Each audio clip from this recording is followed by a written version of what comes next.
So, it's the final episode of Yugioh SEVENS, and honestly, I thought this ending was perfect. As it showed a lot of emotion, some great action, and gave us a time skip that showed the effects Yuga and the group had within the world of Yugioh SEVENS. Hello everyone and welcome to Dueling with Downton, and today let's talk about episode 92 of the Yugioh SEVENS anime series. The final episode of Sevens, and what a final episode we had. Honestly, I thought this was absolutely amazing. The way it was presented, perfect. So, let's talk about it. Starting off with the emotional aspect of the episode. What was delivered was stunning. Now, when talking about emotion, we have two different types of emotions that get created and presented. We have emotions that we as the viewer felt while watching the episode, and of course the emotions the character showcased within that episode. So with that in mind, let's take a look. During the final episode, I had myself feeling a mixture of emotions. I felt sad because I did not want Sevens to end, simply because I've grown accustomed and attached to all of these characters within this show, and honestly, I want it to continue. The duel between Yuga and Luke made me feel slightly uneasy, but also intrigued, yet highly entertained. We didn't get no big flashy animation effects for when the cards were set or summoned, so to me this felt like a real life duel between two friends, that being that there were some stakes involved. I love the serious nature that Luke brought to this duel, as he wasn't happy with Yuga's decision to sacrifice himself and himself only. I think the closest we've seen Luke to being this serious is when he dueled Goha Yuga. Where on the other hand, we had Yuga who looked like he was very happy. He was enjoying this duel with Luke, and he was looking forward to the possibility of beating him, which Yuga actually did. And that's right, Luke got his first ever defeat within Sevens. But what followed after the duel was absolutely stunning. We got an incredible scene as Yuga went off to face Otes. The animation looked beautiful. The music helped to create a dramatic yet emotional atmosphere / vibe. But the voice acting was next level. This really sold me a ticket for this segment of the episode. When Yuga was laughing at the fact that he finally beat Luke in his last ever rush duel, you could hear his voice breaking as he was delivering the line. You could hear the tears and the sadness within his voice echoing through the words that he was saying. Yuga never really wanted to leave his friends, nor did he want rush duels to end, but to him there was no other way to do things. Yuga being sad in this situation of course is realistic and makes 100% sense, but it could also be a small link between himself and the Sevens book. After all, we had that line about the young magician watching in sadness as the moon was destroyed. Luke's reaction was also brilliant, as he thought victory was certain after explaining how all of Yuga's best cards were in the deck that was dueling Otes. He still had a Yugi'S up his sleeve. But out of nowhere he got bamboozled by Yuga's ID card turning into Sevens Road. Thanks to this, he received his first ever defeat at the worst possible time. Now, of course, because this came out of nowhere, his frustration that was shown was actually quite understandable. But then him begging Yuga to stay, saying that they can duel again and again and again, and that wasn't their last duel, was yet another example of some brilliant voice acting by Luke's voice actor. So all of this, the emotion, the animation, the characters' actions and the voice work within the Yuga vs Luke segment combined together created a masterful moment within Sevens that won't be forgotten anytime soon. Even the way that this bit used the other characters on the Goha ship, Nail, Asana and Gakuto saying their respective lines also gave the segment overall more impact. Roman rushing to get Luke was also a great sort of little detail to add in, as this helps us that yes, she is feeling sad, but the fact that she went after Luke shows that she understands Luke's feelings within that moment. The last thing about this duel I want to mention is the re-showcasing of Phantom Luke. Now this of course leads to Luke using his alternative Yugi'S artwork card, and was a great callback to episode 27. Luke is fully aware of his phantom persona within himself, which I thought was a pretty cool bit of detail to kind of tie off that loose end. Okay, so on to the Otes versus Yuga ending. Now, this I thought was handled really well in terms of being fun and exciting. After all, we had Yuga surviving using a trap card called Perfect Sevens, which is a really useful trap card with a great effect, which also looks very similar to the Season 1 opening animation, which I thought was absolutely amazing. The thing that really makes me like this duel's conclusion was the lengths that Yuga went to win. We knew the condition of Rush Robot, it wasn't good. We also knew how hard the action of self-sacrifice and leaving his friends behind was for Yuga, both physically and mentally. But when on the brink of disqualification, he risked his life creating hyperspace travel to get away from these servers that would then disqualify him for not having an ID card. He beat Otes, and in doing so, became the guy that created a brighter future for dueling as the King of Duels. Before I get talking about the impact on Goha City and the time skip, I want to discuss Yuga's return at the end. For me, this was a feel-good moment. In fact, all of the time skip segment was a feel-good moment. But seeing Yuga return genuinely made me happy, and also question how he survived for those 2 years. Maybe visiting Valgir or another alien planet, and that's how we recovered and recreated Rush Duels on there. If that is the case, it could also give us a small link / reason to how Goha City knows about the existence of aliens in the first place within Go Rush. Not really too keen on that idea though. However, the reason as to why he survived is whatever, but seeing him wear a rather familiar mask was kinda cool, as the design of the mask that he returns with looks a bit like Otes' mask, and the drone controlling the ship looks more like Dole than it did Kaizo.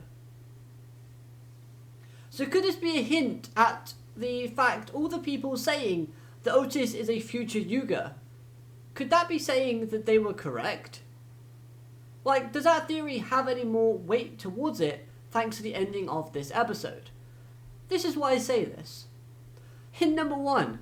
Obviously we have the mask and drone within the ship at the end. Hint number 2. Yuga used his ID card to create Sevens Road within this episode. Kind of like how Otes created the Sevens Road archetype. And I guess hint number 3 would be Dole saying how he's forgotten what he looks like. Now this could mean that Dole is a future version of Kaizo.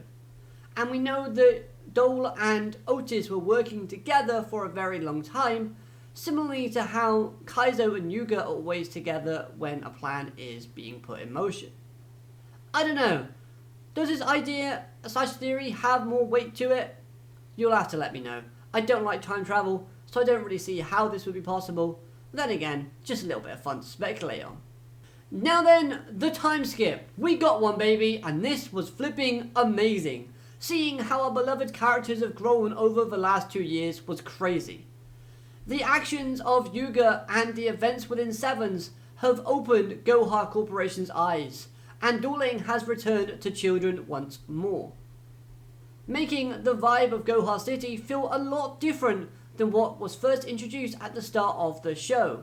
No longer is Goha Corporation a tyrant-run company that suppresses children and those alike. Instead, now it's more open, more friendly, and more welcoming, which I really do like, because it just shows the progress of Goha Corporation since the beginning to the end. There's a kid-first policy in place that allows kids to duel more freely and safely within Goha City. So basically, we're not going to get any more little Goha Yugas running around causing trouble. And speaking of seeing the Goha siblings, they haven't really changed much design-wise, but you can see that they've matured and grown as people. Also, the Yuga and Goha Yuga interaction was a bit of fun that I thought was welcomed. Plus, it's also time to celebrate, because Mimi is Vice President of Goha. Let's go, Mimi. Well done. Happy for you. Her design also looks incredible in her sort of business attire, But has she actually grown? I wonder. Short-haired tiger is something that I'm slowly liking, but it's going to take a bit more time, and I need to see it a bit more. However, long-haired Asana is something to be put in the A tier category. That being said, I do like her short hairstyle a lot more though. Oh, and why does Garlean wearing a hat look like a JoJo's character? Is that just me? Plus, the jokes with Gakuto being Vice Student Council President and still trying to make everyone comply with the school rules was a great bit of comedy that actually served a great purpose. It shows that all of the crew have been able to move forward over these past 2 years despite losing a dear friend. So to me, this comedy skit was perfectly placed because it just shows their progression and their ability to move forward with their lives. Everyone managed to move forward apart from one person, Luke. It's said that he spent most of his time out of school looking up at the skies, still frustrated by the fact that he lost his final rush duel against Yuga. Now we know that Luke loves both rush dueling and, of course, Yuga, so this defeat rightly stung, and the way that he lost was shocking to everyone. So this pent-up frustration that Luke has been feeling over the last 2 years, I think is quite justified.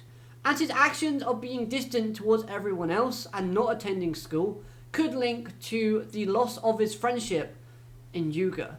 Obviously, over these last 2 years, Luke hasn't had Yuga around, and throughout Sevens we've seen the bond of friendship being displayed between Luke and Yuga very strongly.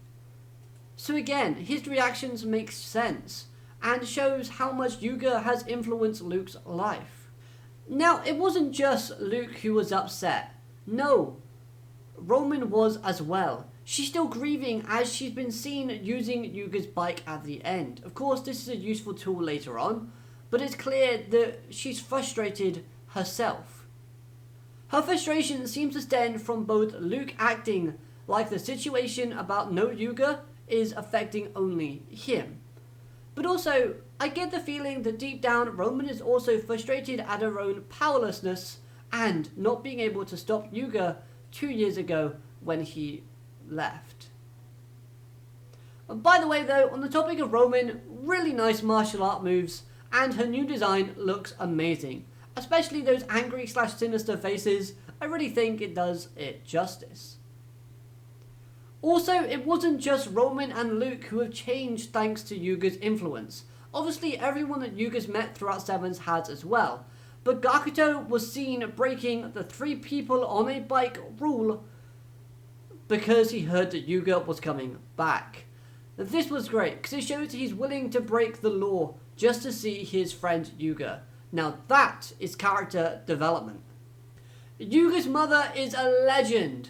I bet Otes probably told her not to worry about Yuga and he'll make sure he returns even if it takes 2 years or however long it may be. Because she was so chill about him returning. I absolutely loved it. The Princess G and Yugioh cameo was cool as well. Princess G reminded me a little bit of Ghost Girl with her outfit. And the Luke man is behind you. Yugioh, watch out. However, I have to say a big WTF. What the hell happened to Crazy Fish Guy? Like, he's massive. He's hench. This guy looks like he's about to take on Brock Lesnar. Anyway, I could go on about these characters, but you get the idea. The time skip segment showed a lot of positive growth for all the characters that we've seen throughout Sevens. And of course, the Goha city itself has had a positive change and effect. There are still questions that need to be answered about the world of Sevens, but all in all, I feel like this ending gave us a decent amount of closure for the series. Of course, with a few more episodes, it would have been even more perfect, but at the same time, I thought this was very much enjoyable. As a side note, the crew graduating to 8th middle school was a great piece of symbolism as we transition into Yu-Gi-Oh! 8 with Go Rush. So overall, was this a perfect ending for Sevens? Personally, I think yes, based on what we had to work with, and the time frame given. Could it have been better with more episodes? Of course it could. But this episode, as an ending to a show, ticked a lot of boxes for me. It made me feel emotion. It was emotional. The animation was great, the voice acting was perfect, the music helped elevate everything about the episode. There were questions answered, while other questions wouldn't be, but could be in the future. And speaking of the future, we didn't get any hints to Go Rush at the end of Sevens. However, despite that, after watching this final, I was hyped for Go Rush next week. So a big thank you to all of you who have watched my Sevens reviews over these last 80 odd episodes. It's been super fun chatting with you about this show. And hopefully you'll join me for Yu-Gi-Oh! Go Rush. With that being said though, the Yugioh 7's content is not stopping. There'll be more coming out very soon. A massive thank you and a big shout out to the Entame subs team, as without them we wouldn't be able to watch Yugioh 7's. So a massive thank you for all of your hard work and time given to the series. Honestly, can't thank you enough. So let me know your thoughts on this episode in the comment section down below. I'd love to hear what you have to say about the episode. And as an FYI, I will be doing another video soon going over my in-depth overall thoughts on Sevens as a series. So feel free to give me your honest thoughts about the show as well, but mostly about this episode. Other than that though, hope you enjoyed this review. Like, comment and stay tuned for more things Go Rush and Sevens related. Have a great day. Alligator matane. Goodbye.